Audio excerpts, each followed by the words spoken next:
So everyone, welcome back to channel and welcome back to this TikTok. This is a very special video that I'm doing today. It is interviewing Simon Adams. Obviously, he was at the World Championships just gone, South African player. But yeah, thanks for giving up your spare time, mate, and thanks for coming on. It's a pleasure, Michael. Hello, everyone. Hello. Yeah, so I have got a few questions that I prepared before this interview to just ask you and get your opinion on. First time at Alexandra Palace for you, first time at the PDC World Darts Championships. How was Alexandra Palace, and is it really the magical place that everyone says it is? My brother, no one can prepare you for that. Loads of energy that's coming your way. You know, it can become so overwhelming and overbearing that I find it difficult to manage. I smiled because it makes me look younger, and when I'm nervous, I smile. But the adrenaline that pumps through your body when you go onto that stage, it's overwhelming. It's I've experienced something that very few dart players from my country and from my continent has experienced. And I must say, it will be a sin if I have to keep that experience to myself and not share it with anyone. And I think if I was exposed more to situations like that, I could have handled it a little bit better than what I did. But it was really, really overwhelming. I tried my utmost best just to soak it in, to make reality my friend that this is it. But to manage it, hey, it takes a skill. It takes a skill to do that, and I can understand when the pressure gets to players when they're on that stage.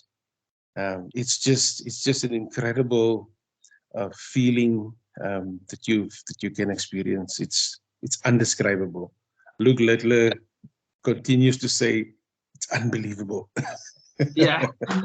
Was there anything in particular that you addressed differently going into the World Championships? Obviously, we've seen you over in Africa producing some brilliant darts, and seems like just qualified for the World Championship at ease from obviously a fan point of view. But was there anything different that you've done to prepare for that opening game at the Alexandra Palace? Was there a different routine, or was it just stick to what I've been used to?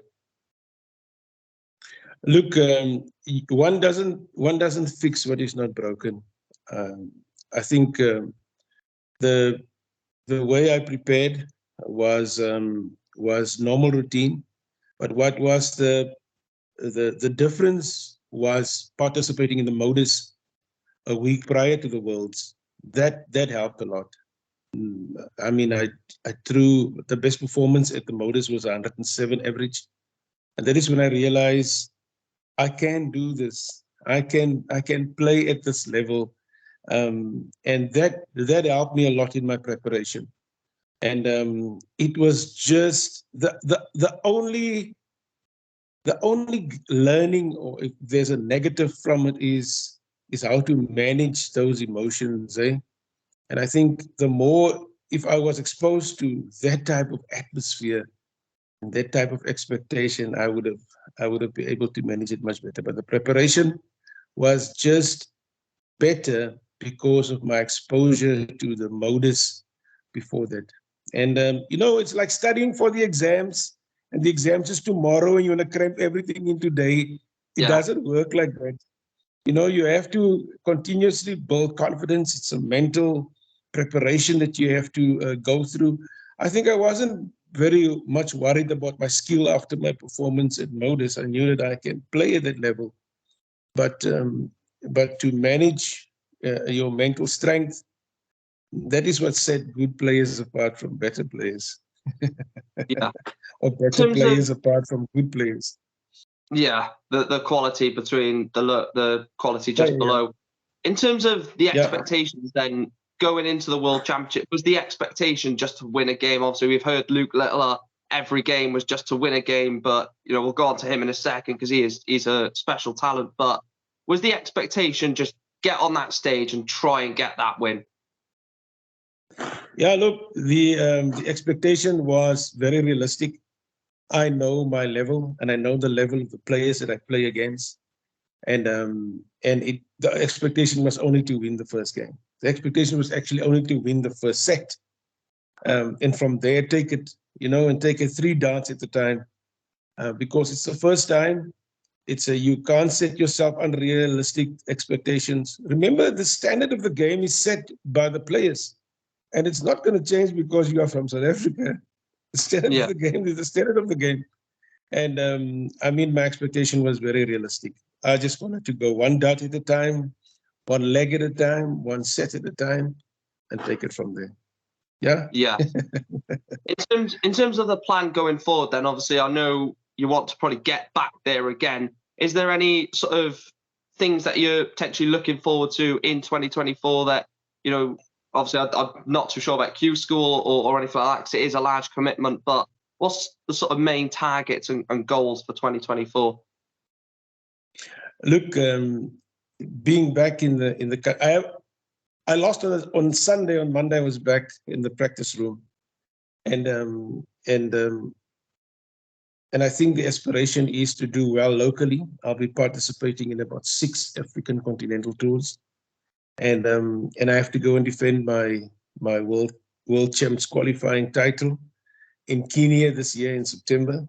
So we're working towards that, and of course, also using this 5 minutes of fame and experience and influence that I have to empower the kids and probably develop another Luke Littler, coming from South Africa and specifically in the community where I live. So that seems to be the plan for 2024. But if you want God to laugh at you, you must tell him your plans. Yeah, very, very true. The penultimate question, I have got a question regarding Luke Littler at the end. But one of the last questions I've got is, how important was Devon Petersen in your influence to get to the World Championships and to not give up at this sport? Well, Devon is our benchmark. Devon is the one that proved that you can make it. It doesn't matter where you come from. Look, the playing fields will never be leveled wherever you go to, but you have to get over your butt and go and practice and make it work. He made the ultimate sacrifice. He uprooted himself from South Africa. He went over to England. He worked hard at his skill, and he also worked joyfully at his skill, as you can see how much fun he has doing what he's doing. And he's been doing it for 13 years. And he has achieved, he was at the World Champs 9 times in the past 13 years. And he is inspiring all of us. And he's putting back in our community, into the continent, to make sure that as he rises, he lifts. Because you know what the rising tide does? It raises all ships. And that is exactly what's happening. And while I was there, the constant support, the fact that I participated in Modus was because of him and his organization, the African Dart Group, and the influence that he has with PDC and the respect that he earned over the years, that helped a lot. And I think that is going to help our country to grow. That is going to help us do the work that we're doing in our communities, investing in young life, and just giving a new direction, a direction that is world-class, so that we can close that gap. We can't always complain that the playing fields are not level, because we need to close that gap with what we're doing and what Devon is contributing.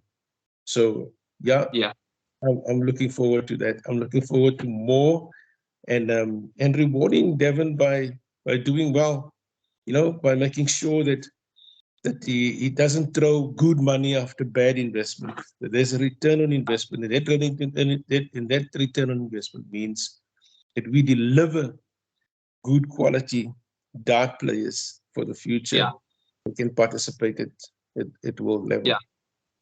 Unfortunately, we have run out of time. I was going to mention about Luke Littler, but we have run out of time. But I would like to say a massive thank you for Simon for coming on. Thank you, mate. Yeah, no, thank you so much. I really appreciate it, Michael, and I hope all the best for you for the future as well. Cheers. Thank you very much. I should speak to you soon. Thank you. Everyone, Thank Simon you. Adams.